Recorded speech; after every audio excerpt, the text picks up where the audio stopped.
r/NoSleep. Posted by u/horror_writer_1717. Driving a truck can be a nightmare, literally. My shrieks of agony reached a pitch and volume I didn't know I was capable of as the enormous demonic-looking creature sank its huge razor-sharp teeth into my shoulder, tearing through muscle and sinew. I refused to release my grip on the truck's door handle, so the monster chewed through my shoulder and ripped my body away from it. As it dragged me into the woods, kicking and screaming, blood pouring from my shoulder, I looked back at my arm still hanging onto the door in desperation. Once it had dragged me so far into the woods that I could no longer see the lights of the truck, it released me. I tried to run, but the loss of blood weakened me. I got halfway to my feet before stumbling back to the ground. I tried again and again, but gravity kept yanking me back down. I didn't have the energy to make a run for it. Every time I tried, more blood poured out of my mangled shoulder. It watched me struggle with that nightmare mouth formed into a smile. It was enjoying this. It was toying with me. My breaths came in ragged gasps as my body grew dangerously low on blood. I knew I was barely clinging to life. My will to live was gone. I had no fight left in me. Desperation had set in, but there was nothing left to act on. All I could do was lay there and wait for the inevitable. I guess I was no longer amusing if I wasn't trying to escape. It stepped over and picked me up by the neck. Pain screamed at me to do something, but there wasn't anything I could do. It grasped the top of my head and turned it sideways, pulling my face into its small blood-stained teeth. I could smell the horrid stench of death and decay as it closed its mouth on my face. I woke and sat straight up in bed, gulping massive breaths of air. I felt like I was drowning in total darkness. My head swiveled around so quickly that I nearly gave myself whiplash as I searched for anything to show where I was. Eventually, my hand landed on my bedstand. I felt the hardwood and recognized it. My hand crept silently along until it discovered my cell phone. I turned the light on and shone it around. My wife lay in bed beside me, sleeping peacefully. If I wanted to keep it that way, I would be quiet and stop shining the light on her. My sweaty palms and brow were the only remaining evidence of the nightmare I had woken from. My side of the bed was wet, but I told myself that it was sweat. My breathing slowly returned to normal as my mind told me it was a dream. I reached up and touched my face to make sure it was still there. Once that was confirmed, I reached for my shoulder and found it still attached to the rest of me. I got up and went to the bathroom, then splashed some cold water on my face before checking the time. It was 4:30 in the morning, only an hour before my normal time to get up. I debated staying awake, but in the end, decided a little more sleep would do me good. After all, it was just a dream. My morning was like every other weekday morning. I got up, showered, and had some breakfast. Just as I was getting ready to head out the door, my 8-year-old daughter Angeline came downstairs to get ready for school. She insisted I give her a hug every morning before I left for work and promised to be safe. The morning run was nothing out of the ordinary. The same headaches as every day delivering car parts to garages. I joked with one of the managers that my week went Monday, Monday, Monday, Monday, Friday. He laughed and agreed that sometimes it felt like his weeks went the same way. In the afternoon, it was my turn to do the late run. Twice a week I had to drive the big box truck down to the main warehouse in the afternoon to pick up the parts for the following morning's run. I didn't really like the late run, especially in winter when it started getting dark early. I usually got home around 8, which was Angeline's bedtime. I would get home just in time to tuck her in and kiss her goodnight. If I ran late, she wouldn't go to sleep until I tucked her in. That afternoon wasn't much different than any other, with one exception. I couldn't get the nagging feeling of déjà vu out of my head. I knew I had done this run countless times before, but this time seemed different. Like there was a growing expectation that something was about to happen. Traffic didn't seem any worse than any other time, although I knew that there was always a danger when dealing with drivers. Accidents happen fast, and you couldn't always avoid them. I kept a wary eye on the other cars and trucks around me. But still, there was a growing dread in my mind. It increased with every mile I drove. Finally, it hit me. My nightmare. It had been on this road, and I was coming up on the area where it happened. I tried to laugh it off and tell my brain that it was just a coincidence. That I'd traveled this road twice a week for years. Of course, I was going to dream about it sometime. Trying to laugh it off or deny it was having the opposite effect. I was only a few miles away from the spot and my heart was racing. I tried turning on the radio to calm my nerves, but the song playing was Metallica's All Nightmare Long. That wasn't helping. I was only a mile away now. I remembered seeing a specific bridge in my nightmare and I knew it was coming up. My fingers white-knuckled the steering wheel. My eyes darted back and forth looking for anything out of the ordinary. Out of the ordinary? I chuckled. Like a demonic beast chewing my arm off and dragging me into the woods to devour me? I had just reached the bridge when my phone rang, nearly giving me a heart attack. Once the ice had melted out of my veins, I turned it on speaker so I wouldn't get pulled over.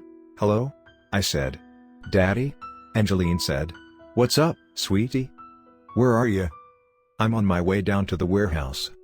"When will you be home?" "Probably around 8, I said. "Can't you come home now?" she said with quiet desperation. "Why? Is something wrong?" I said, suddenly feeling very nervous. She paused for a long moment. "Are you and Mommy okay?" I said. "Oh no, we're fine," she said. "Then what's the problem?" "Oh, nothing," she said. "I just wanted you home." "Okay, well I'll be home around 8. Love you." "I love you too, Daddy." She hung up the phone as I smiled and shook my head. I'd love to be home earlier, I thought. The road stretched out in front of me suddenly felt different. I couldn't put my finger on it, but something had changed. I drove the rest of the way to the warehouse trying to figure out what. It wasn't until I had loaded and was halfway home that I realized I had missed seeing the spot where my nightmare happened because I was talking to Angeline. I chuckled to myself thinking how worked up I had gotten over a silly dream. I pulled into the driveway a few minutes before 8 and went straight to Angeline's room to tuck her in. "Daddy," she said, jumping up into my arms.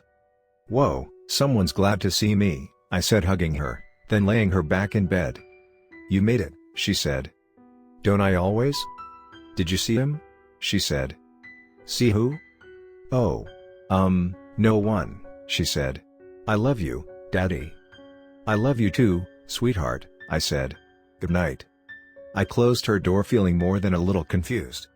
I walked into the kitchen where my nose and eyes were equally treated to the smell of the delicious food my wife was getting out of the microwave. "What was going on with her today?" I said as I sat down at the table. "What do you mean?" she said. "The phone call?" I nodded, my fork halfway to my mouth. "She came home from school and said she needed to talk to you right away." "She didn't say why?" I said between bites. "Nope, just that it was important." "Weird." "She's 8, she said, smiling. "She probably just missed her daddy." "Yeah," I said, sighing. "I get that, but she makes me feel so guilty for getting home late. I wish she understood that's just how life goes sometimes." "She'll get there," she said, reaching across the table and taking my hand. I smiled and enjoyed the rest of my meal as we talked about our days and then went to bed. The next morning, Angeline acted as if nothing had happened. She got up, got ready for school, kissed us goodbye, and got on the bus. My day was frustrating, tedious, and long, just like usual. I didn't have the late run and didn't get any phone calls from home. The day after that, however, was another matter.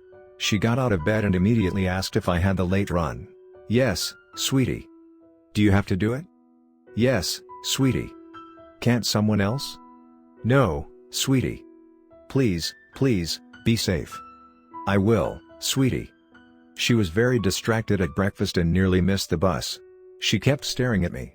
I wanted to ask her what was wrong, but I was half afraid of the answer. My morning run that day was easy and I was able to get started on the afternoon run a little early.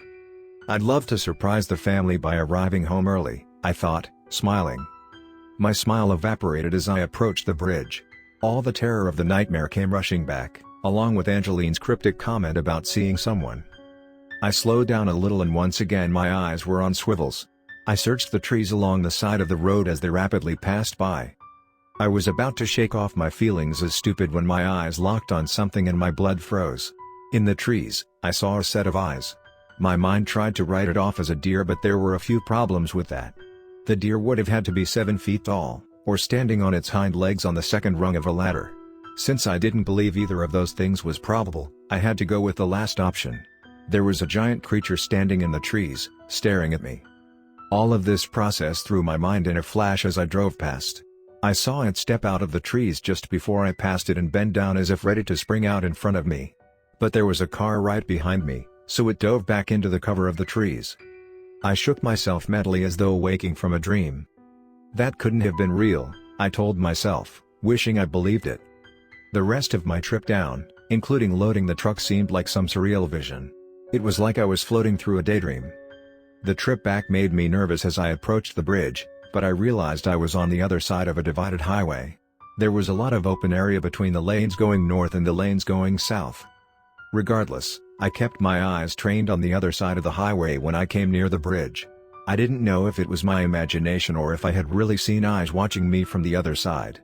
I didn't wait around to find out. That night when I got home, Angeline met me at the door and nearly knocked me over in a tight hug.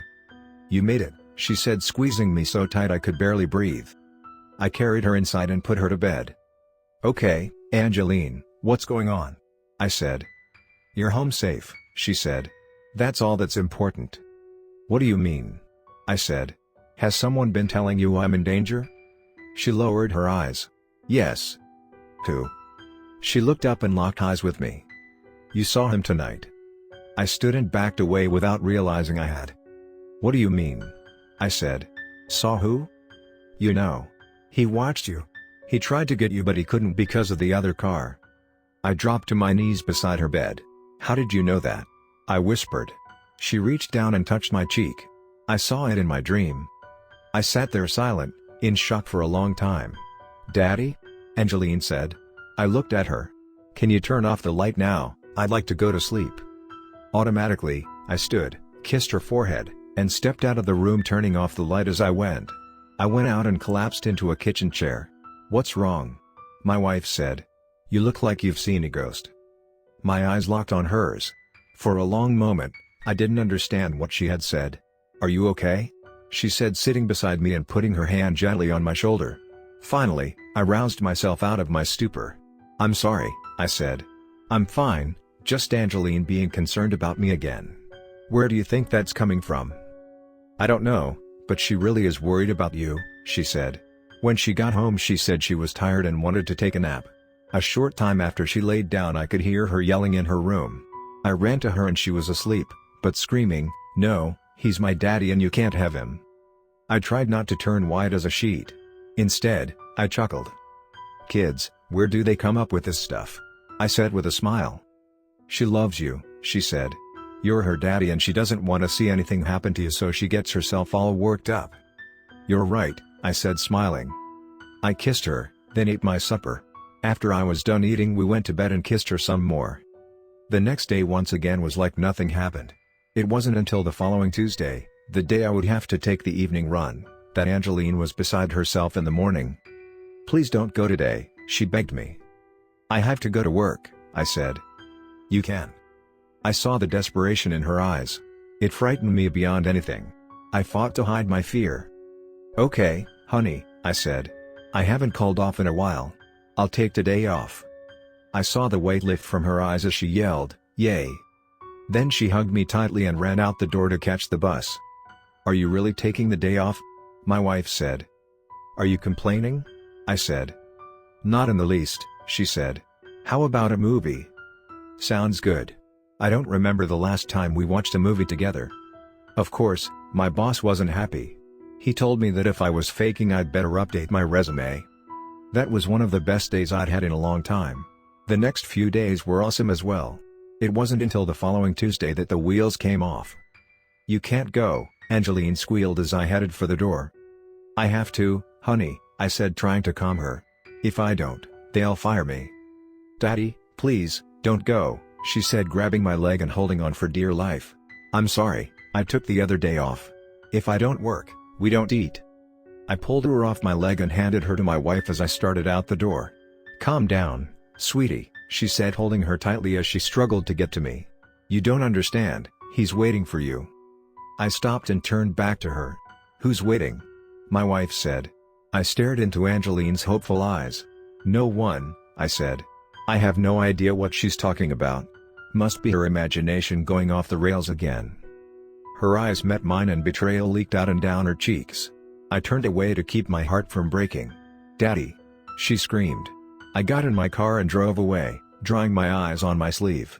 I tried all morning to get Angeline's look of hurt and betrayal out of my mind. It wasn't until I was halfway down to the warehouse in the afternoon that her words really sank in. "He's waiting for you."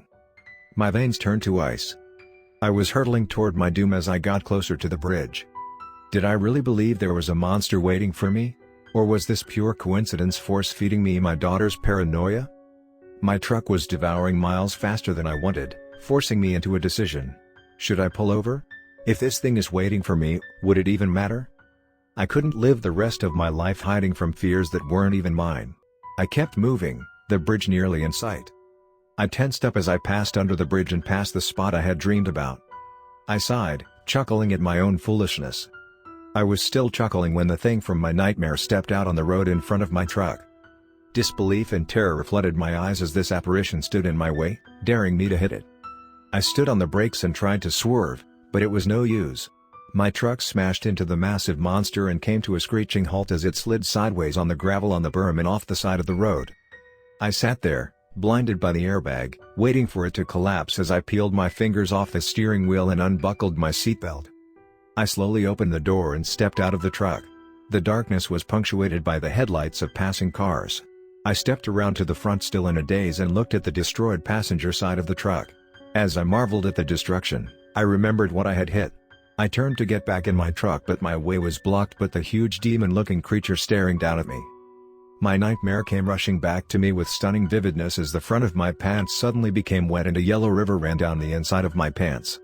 Standing very close to this exact spot, my arm grasping the door handle as the creature's teeth tore through my shoulder, leaving a bloody arm still hanging onto the door handle as it dragged me off to the woods to devour me.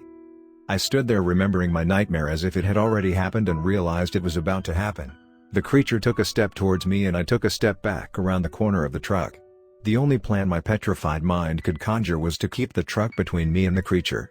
If it took one step at a time, we could do slow laps around the truck all night. But I knew it wouldn't be patient much longer. It wore a feral grin composed of those horribly long, razor-sharp, blood-stained teeth, which told me it was about to strike. The truck sat sideways, shielding us from the lights of the cars as they rushed past us, oblivious of the life and death struggle playing out. At first, I held out hope that someone would pull over to check on me or that a police officer would see my truck and stop to find out what had happened.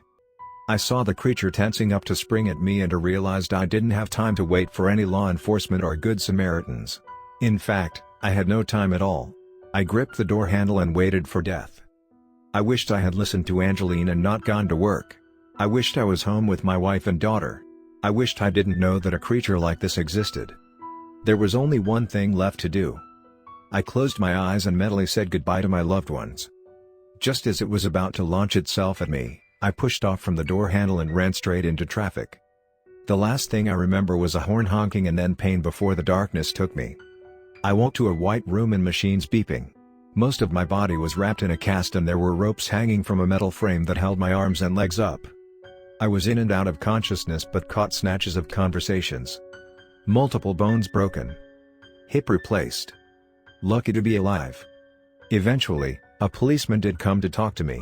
I told him I had hit a deer and lost control of the truck.